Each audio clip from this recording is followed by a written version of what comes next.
Militan Hizbullah Lebanon kembali melancarkan serangan balas dendam seusai pemimpinnya dibunuh pasukan pertahanan Israel atau IDF.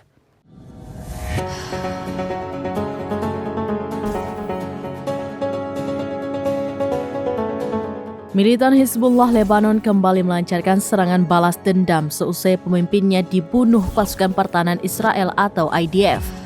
Tidak main-main, Hizbullah langsung serang markas komando IDF yang ada di Safed. Serangan itu menghancurkan markas IDF hingga diselimuti asap. Dikutip dari The Times of Israel, IDF mengkonfirmasi serangan itu hingga mengakibatkan sirene meraung-raung di Komando Utara Israel pada Selasa 9 Januari di Safed.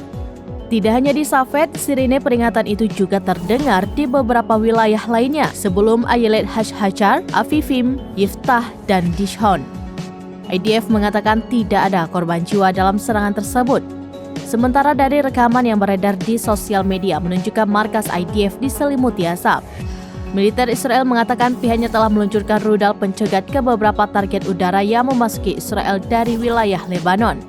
Dari satu sisi, Hizbullah mengaku bertanggung jawab atas serangan itu yang menyerang pusat komando utama IDF. Militer Lebanon itu mengatakan pihaknya meluncurkan sejumlah drone penyerang eksplosif di pangkalan itu. Serangan itu sebagai tanggapan atas dugaan pembunuhan Israel terhadap komando senior Hizbullah Wissam Al-Tawil pada Senin 8 Januari 2024.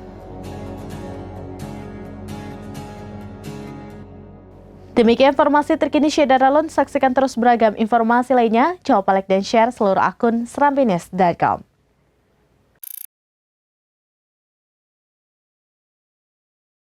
Download Tribun X sekarang, menghadirkan lokal menjadi Indonesia.